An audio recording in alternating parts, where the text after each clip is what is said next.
Hello everyone and welcome back to my channel. In case you're new here, my name is Laura and I'm a PhD student of comparative literature in Germany. And in this series I am talking about literary theory. Mainly I am explaining topics on the field of hermeneutics, which is the art and study of understanding and interpretation. And today we want to tackle the question of how hermeneutics is connected to the ancient tradition of rhetoric, the art of persuasion and of speech, of giving a very good speech. And I want to start off with a quote by one of my favorite and also most important hermeneutists, who is Friedrich Schleiermacher, a theologian and philologist who I've been talking about a lot in this video. I will link up here and below in the description. He is considered one of the most important scholars in the field of hermeneutics, especially in a field of general hermeneutics, and he's also considered to be the founder of the modern hermeneutics. And if you want to know more about that, just please look at the video I will link. But now I want to give you an important quote that drew my attention to rhetoric, which is: In German, die Zusammengehörigkeit der Hermeneutik und Rhetorik besteht darin, dass jeder Akt des Verstehens die Umkehrung eines Aktes des Redens ist, in dem in das Bewusstsein kommen muss, welches Denken der Rede zum Grunde gelegen. I will also read it in English as I've translated it. Hermeneutics and rhetoric belong together in the fact that every act of understanding is the reversal of an act of speaking, in that we must become aware of the thinking on which the speech is based. So the picture that Schleiermacher draws here is that of a coin, in a way, a coin that has two sides, and hermeneutics is one side and rhetoric is the other. And this is a very strong image you can keep in your head while we will tackle the ancient tradition of rhetoric in this video, as you can oftentimes turn the things we're talking about around and you will get the side of hermeneutics, which is quite interesting. So I've been thinking of the structure for this video, and first I want to give a very quick overview of what ancient rhetoric is about and how it developed over the centuries of the 5th century BCE to the 1st or 2nd century CE. And after that I will draw upon the work of Cathy Eden, who is a professor of English and classics at the Columbia University in the US. And she is I'm drawing upon her paper called Hermeneutics and the Ancient Rhetorical Tradition from 1987. The reason that I've been choosing this text, although it's not a very recent one, is that I found it to be the best on the topic, because she is not just tackling the question that I want to tackle in this video as well, which is how is hermeneutics connected to ancient rhetoric, but also she's really going into the details of the texts of the authors that contributed to this whole field, such as the Sophists, but also Aristotle, Plato, and Cicero and Quintillian. And I will pick some aspects and paragraphs that stood out to me and try to cover them and explain what Cathy Eden has been working out. I will start with the short overview of the rhetorical tradition. The ancient rhetoric tradition starts with the Sophists, who were the heirs of the rhapsodes, the Homeric singers, who traveled from city to city to proclaim their teachings, and they were seeing themselves as mediators of a new education. And in order to help their students to improve their political actions and their behavior in court and public and in politics, they offered them two methods. One of them is dialectic, or the art of debate, and the other is rhetoric, the art of persuasion, or also called the art of carefully prepared, coherent speech. So they were the first teachers of rhetoric in the 5th century BCE, and the most important figures include Protagoras, Gorgias, and Isocrates. They taught the techniques of persuasive speaking and argumentation. They viewed rhetoric especially as a practical skill which was essential for success in the Attic democracy, because public speaking there was crucial because in Athens public speaking was crucial to participation in the courts and assemblies. And the rhetoric techniques were mostly used in speeches given in two areas. Firstly, as a plea in court, and secondly, in ceremonial speeches. So public mourning ceremonies for fallen warriors, for example, were attended by many people, many citizens. So you had a big audience, and in court there could also be an audience of between 200 and 500 citizens, depending on the importance of the case. In both cases, therefore, there was plenty of opportunity to demonstrate the oratory skills of the speakers. So you can imagine that it made sense to think about what you were talking about and presenting. The Sophists were establishing their own ideas and talking about this method of persuasion especially, and how to present in a very sophisticated way that would impress others and you could use for your own advantage eventually. But this was actually criticized later on by later philosophers such as Plato. Plato, living from 427 to 347 BCE, was a student of Socrates, and he critiqued the Sophists because he viewed their approach as morally and philosophically bankrupt.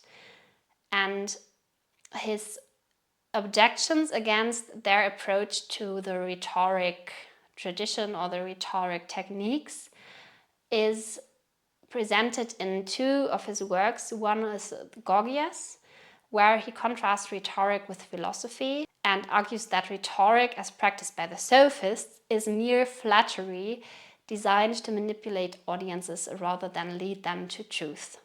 And he accuses the Sophists of teaching a dangerous art that can be wielded for unjust ends, so just for their own advantages and not to present real truth and to just state what is morally, ethically correct and truthful. The Phaedrus is the other work in which Plato acknowledges the potential value of rhetoric, but also insists that it must be grounded in the pursuit of truth and linked to knowledge of the soul.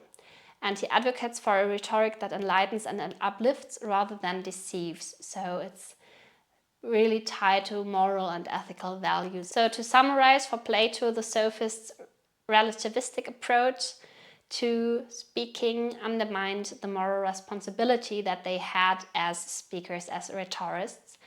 And this reduced rhetoric to a tool of manipulation rather than a means of achieving justice and wisdom and truth.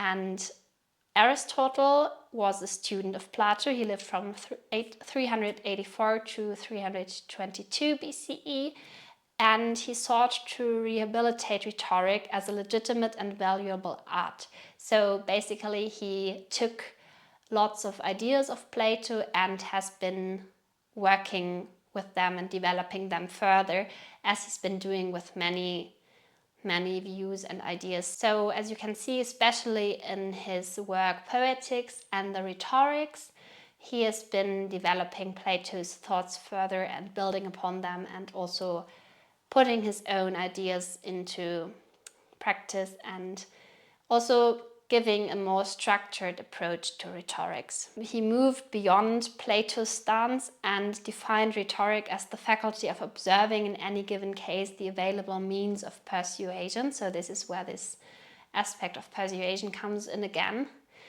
And Aristotle first and foremost saw rhetoric as a rather neutral tool that could be used for either good or ill, depending on the speaker's intent. Aristotle included three key contributions to rhetorics, which is ethos, pathos, and logos. Ethos is the credibility of character of the speaker, pathos is the emotional appeal to the audience, and logos is the logical reasoning and evidence.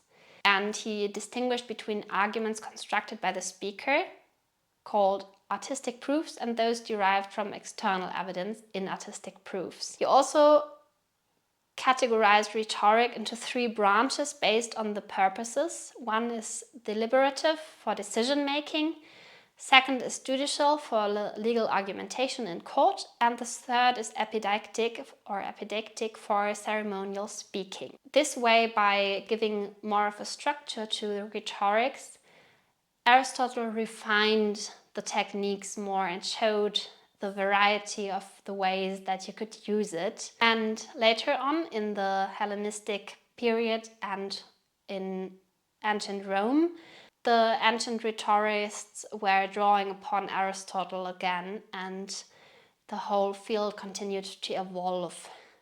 Schools such as the Stoics and Epicureans incorporated rhetorical training into broader philosophical systems and emphasized the role in ethical living and effective communication. And the so-called second Sophists from the 1st to 3rd centuries CE marked a revival of rhetorical performance in the Roman Empire. The movements prioritized style, declamation, and oratorial display over the argumentative rigor emphasized by Aristotle. In Rome, rhetoric became a central part of education and civic life, and particularly as a means of preparing citizens for political and legal careers. Cicero, who lived from around 106 to 43 BCE, viewed rhetoric as an essential tool for statesmanship and moral leadership, so for educating people to give very good speeches and to convince and present themselves. In his works called De Oratore and De Inventione, he outlined the ideal orator as one who combines eloquence with virtue and wisdom. So some of the aspects and virtues that emerged before, as we've seen with Plato and Aristotle, they also re-emerge here and are picked up on. He also emphasized the integration of rhetorical skill with broad knowledge of philosophy, history, and law, which is quite important because this broader knowledge is very important and is stressed by a lot of writers, but especially by Cicero. The other writer that I want to talk about is Quintillian, who lived between 35 and 100 CE. In his Institutio Oratoria, he provided a comprehensive guide to rhetorical education from childhood to adulthood, and he defined the orator as a good man skilled in speaking and underscored the ethical dimension of rhetoric as well. He emphasized practice, imitation, and the development of moral character in the rhetorical training. And from Quintillian onwards, the rhetorical tradition developed further, but that's not what I want to talk about now. I want to talk now about Cathy Eden's paper, Hermeneutics and the Ancient Rhetorical Tradition, from 1987. She also starts with the Sophists, and first she starts by talking about the sophist Isocrates, in which he introduces a very interesting idea in his work Panathenaicus. The idea is that texts often contain layers of meaning. And Cathy Eden mentions here one scene in which a fictional interpreter examines Isocrates' speech and discovers a deliberate strategy. Isocrates uses ambiguous statements, or so-called logoi amphiboloi, to conceal his true intentions. The question is, why does he do this? The interpreter explains that Isocrates wanted to challenge his audience. To understand the texts, readers must go beyond haplos, or simple reading, and adopt akribos, a more precise and rigorous approach. So the quote by Cathy Eden given here, in which Eden draws upon this difference between haplos, the simple reading, and akribos, the precise or rigorous reading, goes like this. I want to give you a quote by Cathy Eden in which she explains what Isocrates does here, and for this you have to know 2 key terms that emerged here in Isocrates' work. One of them is called dianoia, the author's underlying intention. The other one is called hyponoia, the hidden meanings embedded in the text. So dianoia, the intention, hyponoia, the hidden meanings. Cathy Eden writes, quote, there are, we learn, 2 ways of understanding a text, simply, haplos, and precisely or rigorously, akribos. Some texts are obscure, even intentionally obscure, through the use of ambiguity. These are full of hyponoia, which totally confound the simple reader. whether these hyponoia are the strategies for enclosing a meaning, dianoia, or the hidden meanings that are themselves enclosed, cannot be satisfactorily determined by Isocrates' brief remark. Nevertheless, it is clear that by concealing his intentions or dianoia, the author not only protects himself against possible reproach, but also makes even the precise reader work for his pleasure and profit, and so value them all the more. As a consequence of the obscurity and ambiguity of these same texts, however, there is the constant danger to the exegete of committing an error of interpretation, a hamartia or misreading. By requiring his audience to engage deeply with the text, Isocrates demonstrates how rhetoric shapes interpretation. And he shows that texts not only convey meaning, but also trains readers to uncover it. And this is very important to see these two sides of the same coin that I've been mentioning at the beginning of the video. As rhetoric, the way a speech is given or a text is presented, is only one way. The other task is the task of the interpreter, eventually the task of the hermeneutist, to understand and interpret. And if a rhetorist or a rhetorician put a hidden meaning into his speech and he wants the audience to discover it, then it is the task of the interpreter to uncover this meaning. And it is in general the task of the interpreter to understand the text as best as possible, but at the same time the task of the speaker or the rhetorist to give the speech as best as possible. And this doesn't have to mean that it's the most understandable, the most easy, the most comprehensive, the most eloquent, but it depends on the virtues that the rhetorist adjusts to his speech. And eventually you will see that all of the different approaches have different virtues and ideals for the perfect speech or the way that you can elaborate on different kinds of techniques. And the same goes for hermeneutics, because there is not just one perfect approach to interpretation or one technique that will always lead you to the end goal. But let's get on with Plato. So, as Cathy Eden says, the hermeneutics that are here mentioned or briefly set forth in the so-called Panathenaicus share several key principles with the theory of interpretation that emerges from the Platonic dialogues. Like Isocrates' fictitious exegete, the interpreter, Socrates, who is always the main character or one of the main speakers in the Platonic dialogues, also recognizes the danger of misinterpreting another's discourse, even when the method of discussion is dialectic. As a consequence of this recognition, Socrates insists that those participating in the dialogue proceed according to clearly and fully articulated arguments, even at the risk of stating the obvious. Otherwise, they can run even greater risks of finding in their opponent's words hyponoiae, or hidden meanings that were never intended. This is what Plato writes in Gorgias 454 BTC. So Plato also warns us that a misreading can happen easily, and that is why a speaker always has to state his intentions as clearly as possible. But there are bigger questions connected to that. And Cathy Eden draws upon one example from the work Protagoras, in which Socrates and Protagoras debate the interpretation of a poem by Simonides. So in this dialogue, Protagoras argues that understanding poetry is a sign of being well educated and claims that Simonides' poem addresses the same topic, virtue, that he is debating with Socrates at the time. But Protagoras critiques Simonides' poem for containing lines that contradict other lines in the same poem, suggesting that this poem is not well composed because of this. So, to summarize again, Protagoras accuses Simonides, the writer of the poem they are discussing, that the poem is not well composed because some of the lines in the poem contradict other lines that are also in the poem.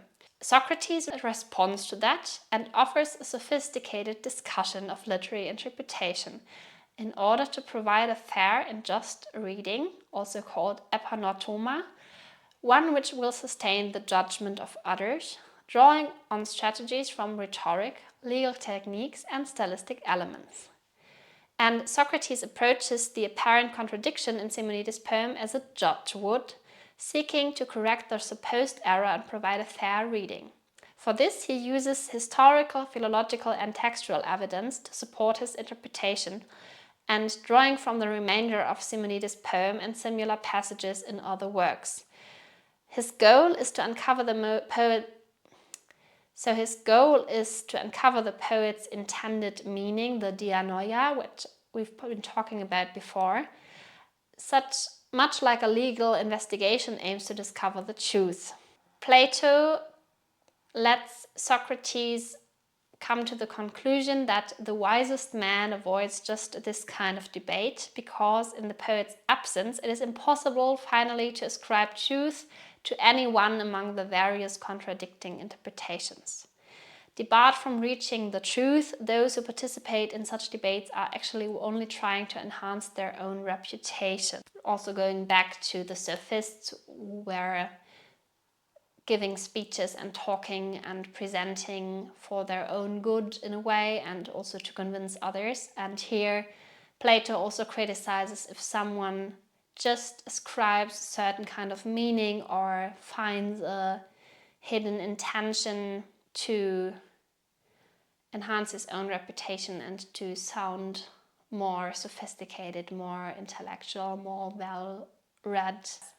So what do we learn from Plato here? We learn two key lessons, I think. One is that interpretation requires intellectual rigor and evidence. And secondly, the act of interpretation itself has limitations, especially when the author isn't there to guide us.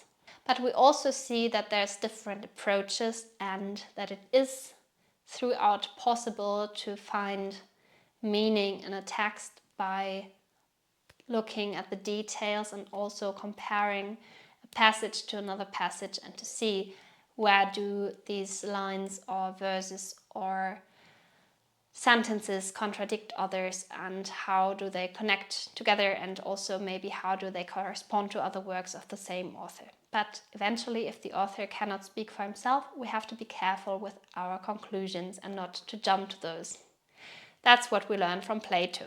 And this is also something that appears in hermeneutics. So there's huge major debates about the question of authorial intent and the question of problems that emerge in the text, and what happens if a text doesn't seem good or doesn't seem to be able to fulfill the intentions that the reader ascribes to the author or to the text. When the reader sees something that he thinks the author tried to achieve in the text but might have not been achieved, as to the judgment of the reader, what shall the reader do?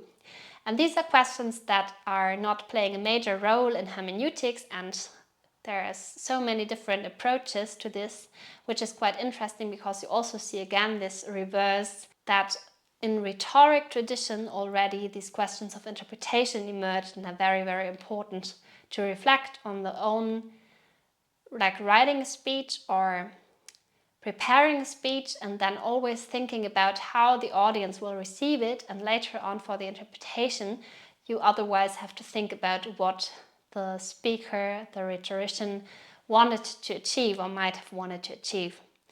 But on this question of the mistakes, about the flaws that might be in a text, let's turn to Aristotle, because he mentions something quite interesting in this regard as well. So Aristotle actually brings more structure to the debates that have been going on before, and he offers in a way the first systematic analysis of how rhetoric informs hermeneutics.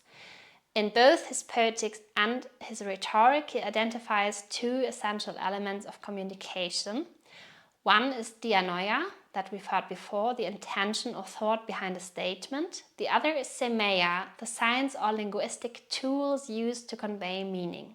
Aristotle likens interpretation to a courtroom investigation, as he suggests that ambiguities and contradictions in text should be resolved using rules like examining context, assessing the credibility of the speaker, and considering audience expectations. But Aristotle also goes further than that. in chapter 25 of the Poetics, he categorizes errors in text into two types. One is essential errors, when the author fails to achieve their intention. The second is accidental errors, stylistic flaws that don't alter the meaning and happen as an accident. In connection to this, Cathy Eden writes, "The aim of interpretation, as Aristotle understands it, moreover, is to establish a fair and equitable reading, one comparable to Socrates' corrected reading, or epanoutoma, the very word Aristotle uses to describe equity in the Nicomachean Ethics. Literary interpretation, the work of the kritikoi, is a matter of judgment, krisis. And the equitable literary judgment, Aristotle maintains, must distinguish the essential from the accidental error of poetry. Not surprisingly, only a consideration of poetic intention can determine the nature of the error, hamatia. The poet commits an essential error when he fails to carry out some aspect of his poetic intention." So this is quite interesting to see, because in Hermeneutics you also have this debate going on whether, if you find a flaw in a text or something that doesn't make sense, some kind of an error, something that doesn't fit into the whole text, that doesn't make any sense, then you have to ask yourself, what is going on here? What is the problem with that? How do we deal with that? Does this fulfill any kind of function in the whole text, or is it really just technical errors? For example, an author that has been using the wrong word at a certain passage because he didn't know better, or because he just chose it wrongly, or maybe he connected the wrong meaning to it in his head. That could be the case for some cases, and then it's a technical error. Or if you find that, for example, in the introduction of a novel, an author writes that he wants to tell a story about a certain incident, and he doesn't really manage to grasp this incident or the main point of that incident, and something like that, that would be an essential error. So there's also in hermeneutics fields in which this is discussed, and it's also like, again, the reverse side of the coin. In general, you can say that in Aristotle's work, the Rhetoric provides a set of guidelines for interpreting written texts, not only for giving speeches, as this is crucial as a whole to the poet's understanding of the dianoia, or the thought or the intention behind a statement or a text or a speech. There's a lot more that Aristotle is referring to, as there's a lot more to all of them, of course, but that's the point that I wanted to talk about here, to especially this difference between the essential errors and the accidental errors, because I found that quite interesting to see, and also something that reappears, for example, later on in Schleiermacher's work, when Peter Sondi, for example, one of the literary scholars that I'm referring to a lot in my PhD thesis, and I will also link his video about his approach up here and below in the description if you're interested. He's been saying that interpretation mainly has to focus on finding whether the author of a text has been succeeding or not succeeding with his intentions. And this is mainly what Aristotle is talking about here as well, so that's interesting. The last two we want to talk about quickly is Cicero and Quintillian. Cicero follows Aristotle in many ways, and also in the most important questions concerning the literary arts. At the same time, the usual context of his discussions is like Aristotle's, the law court, and the texts under consideration are for the most part either the law themselves, which must be applied in the events demanding a legal decision, or last wills and testaments which have come under dispute. Cicero identifies three main types of disputes in interpreting texts. First, contradictions between statements. Secondly, ambiguities in language, and thirdly, discrepancies between scriptum, the written text, and voluntas, the author's intentions. And I want to talk about the third point here quickly, because it's also drawing upon the questions that we've been tackling before. The term voluntas can be translated as Aristotle's dianoia, so the intention behind the text. And there's defenders of this view that voluntas is the most important kind of hint as how to interpret the text, and the other position would be that scriptum, like the written text, the literal word, the literal meaning, is what is important to understand the text. And so the defenders of voluntas emphasize that words are feeble and obscure, and opponents, the advocates of the scriptum or the written word, insist that the words are the very image of the will of the person or the intention, and that these words alone can preserve the intentions. So to quote Cathy Eden on this, she says, quote, "The defenders of scriptum, in other words, fight to preserve the authority of the literal text as public image of the writer's meaning, in contrast to what they see as the private, unverifiable suspiciones, or in the Greek, hyponoiai, so these hidden meanings, discovered by their opponents. Both sides then pursue the same end. Whereas the defenders of voluntas attack their opponents, the defenders of scriptum, for relying on the obscurity of words, the defenders of scriptum in turn accuse their attackers of upholding not the dianoia of the writer, to which they lay claim through the literal sense of this word, but rather some ingenious conceived hyponoiai, not voluntas but suspiciones. So we've got a lot of terms here, and sadly I think going into all the details would make this video even longer. So let us just draw upon this thought of the suspiciones, or hyponoia, these hidden meanings, and what Quintillian does about that. So these suspiciones, the hidden meanings, they are the things that are most difficult to grasp and to make sense of, and this is why Quintillian, who lived in the 1st century BC, doesn't really like that concept and refrains from that. So in his Institutio Oratoria, Quintillian follows Cicero in enumerating the kinds of controversy that can arise over a written text, and like Cicero, he locates this discussion within his fuller treatment of legal oratory. More precisely, Quintillian brings the problems of interpretatio scripti, so the written interpretation, under the larger rubric of the legal question, quaestio legalis, as part of the very specialized and by this time redefined status system. In his work, the Institutio Oratoria, he warns against a growing trend in his time, which is the use of stylistic obscurity. He critiques the overuse of suspicio, or the suggestion of hidden meanings, which had become fashionable by then. So it is not just under debate whether you can find these hidden meanings, what they mean, but it's rather even become en vogue to try to put these meanings into texts so that other people can or can't discover them. And at the same time, Quintillian doesn't reject the ambiguity outright, as he also acknowledges that rhetorical devices like allegory and metaphor, which are not quite as easy to grasp as other literary devices, can add depth to the speech, but he stresses that clarity remains the highest virtue of style.